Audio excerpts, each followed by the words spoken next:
Eh bien, bonjour tout le monde, j'aimerais vous parler un peu aujourd'hui d'une situation qui peut en effet se produire parfois, régulièrement même, malheureusement sans surprise, dans l'espace public. Situation dans laquelle une femme va croiser un homme ou un groupe d'hommes et sembler percevoir une agression là où, en l'occurrence, dans ce cas précis, elle n'a pas lieu. Parce qu'en général, les conclusions qu'on va dès lors pouvoir prétendre tirer d'une telle situation sont simplement consternantes. Alors pour commencer, il faut bien se rappeler que ce n'est pas parce qu'on ne perçoit pas l'agression dans son propre comportement qu'il n'y a pas un problème. En effet, entre vouloir même sincèrement être respectueux et l'être dans les faits, il y a une belle marge d'erreur. Donc il faut être particulièrement attentif à savoir quelles sont les implications des propos qu'on emploie, des attitudes qu'on adopte en se mettant à la place de l'autre. Mais même si effectivement on est parfaitement respectueux dans son comportement, si on a face à soi une personne qui réagit en étant dans une posture défensive, la question toute bête à se poser dès lors c'est pourquoi? Qu'est-ce qui amène cette personne à anticiper une situation d'agression? Et il me semble que si on répond de façon pertinente à une telle question, on devrait très rapidement retomber sur nos pattes. Sauf que voilà, très souvent, il y a une réponse qui va s'imposer d'elle-même, qui va fuser tant elle est évidente. Elle réagit comme ça parce qu'elle est paranoïaque. Et pourquoi est-ce qu'elle est paranoïaque? Et parce que ce sont les féministes qui lui montent la tête. Alors poussons un très long soupir et reprenons depuis le départ.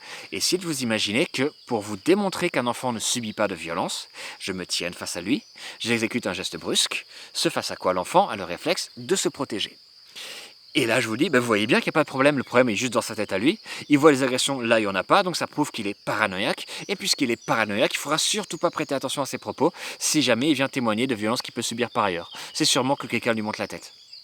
Est-ce que vous pourriez honnêtement adhérer à un tel discours? Ou est-ce que vous ne direz pas plutôt au contraire, mais est-ce que c'est pas justement parce qu'il subit des violences qu'il est amené à les anticiper, et que ne pas le comprendre, ou faire semblant de ne pas comprendre, c'est clairement faire partie du problème?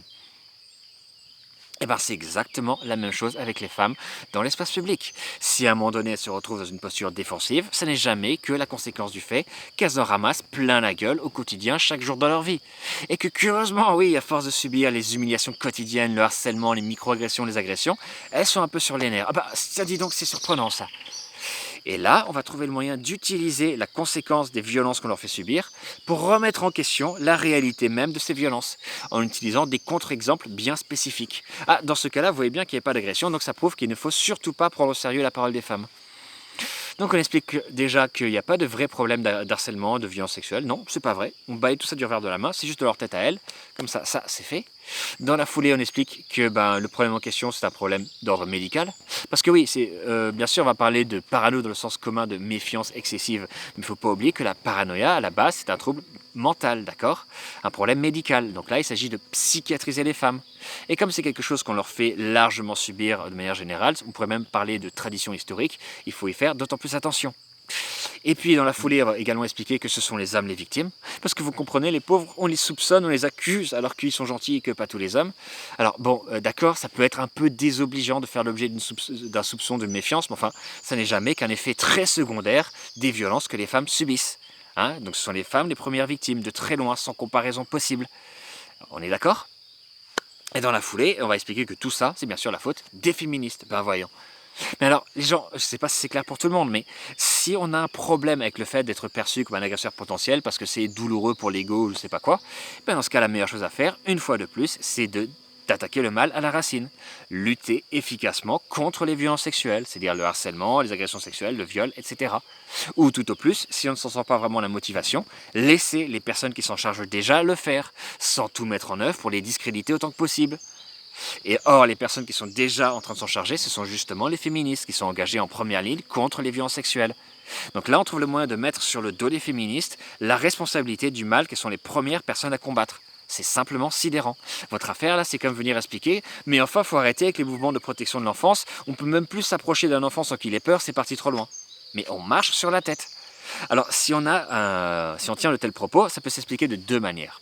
Soit on sait très bien ce qu'on fait, hein, et on sert un agenda, on a le but délibéré, conscient, cynique, de remettre systématiquement en question la parole des femmes. En tel cas, on a une attitude de tête à gifle de catégorie internationale. Soit on n'y pense pas à mal, on n'a pas de mauvaises intentions, mais on se fait manipuler. Parce qu'on est tellement pris de la peur panique de l'accusation à tort qu'on tombe dans le biais de confirmation d'hypothèses.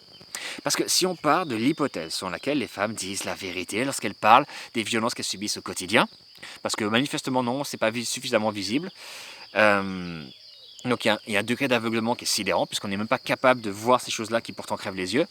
Mais donc, sans même parler de croire les victimes, ce qui est indispensable par ailleurs, mais déjà, pour commencer, être prêt à envisager l'hypothèse sur laquelle elle puisse dire la vérité. Il me semble que c'est pas trop en demander là, c'est pas être trop extrémiste.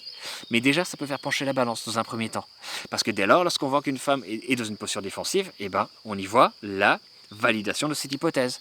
On voit clairement la manifestation tangible d'une souffrance réelle qui est due à des violences réelles. Maintenant, si on part de l'hypothèse sur laquelle les femmes voient le mal partout à cause des féministes, etc., mais dans ce cas, lorsqu'on voit qu'une femme réagit de façon assez vive sur la défensive, alors qu'on ne comprend pas pourquoi, parce qu'on est tellement à côté de ses pompes qu'on ne voit même pas cette violence partout où elle est, on va dire, mais alors c'est vrai, les femmes voient le mal partout, elles sont paranoïaques, elles vont nous accuser à tort, je veux pas qu'on m'accuse à tort, et on en vient à faire partie du problème soi-même, alors qu'on n'avait pas forcément des mauvaises intentions à la base. Donc il faut comprendre plusieurs choses ici. Donc déjà, il faut se méfier comme de la peste de cette notion de paranoïa qui n'est là que pour remettre systématiquement en question la parole des femmes, des victimes de manière générale.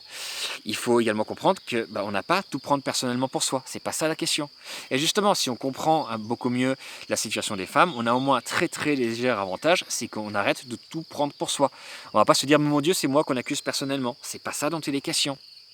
De même, si on s'imagine toujours que les harceleurs, les agresseurs, les violeurs, ce sont des déviants, des pervers, des dégénérés, des gens anormaux, des malades mentaux, des gens pas comme nous, mais alors dans ce cas, on est d'autant moins enclin à comprendre qu'on puisse faire l'objet d'un soupçon, d'une méfiance soi-même. On va dire, mais comment est-ce qu'on peut me prendre moi pour une de ces personnes-là? C'est que justement, on est complètement à la ramasse par rapport à ces questions-là. Et plus on s'y intéresse, plus on comprend les choses, moins on est amené à prendre les choses personnellement, si c'est vraiment ça le problème, si c'est vraiment ça la priorité. Et puis au passage, oui, bien sûr que les femmes sont souvent sur une posture défensive, ça n'a rien d'étonnant de ce contexte furieusement toxique, mais dans le même temps, ce qu'on peut observer, c'est que on peut très rapidement désamorcer la situation en se comportant bien vis-à-vis d'une personne. Et très souvent, on a des femmes qui vont elles-mêmes affirmer avoir beaucoup apprécié un moment, un échange, une conversation. Mais évidemment, maintenant, si la première chose qu'on fait dans un tel cas de figure, c'est de dire mais enfin, pourquoi tu réagis comme ça? Moi je t'agresse pas, t'es paranoïaque ou quoi? Curieusement, on va pas désamorcer le truc. Je sais, ça peut surprendre. Et puis, de manière générale, traiter les gens de parano, c'est peut-être pas la meilleure chose à faire. Et puis, au passage, lorsqu'on est complètement paniqué à l'idée que les féministes vont aller accuser tout le monde sans discernement parce que c'est une chasse aux sorcières, traiter les gens de parano, c'est un peu ironique aussi, quoi. Mais bon, il y aurait beaucoup de choses à dire encore, mais je vais m'arrêter là pour l'instant. N'hésitez surtout pas à commenter, réagir, débattre. C'est très important qu'on avance collectivement par rapport à tout ça.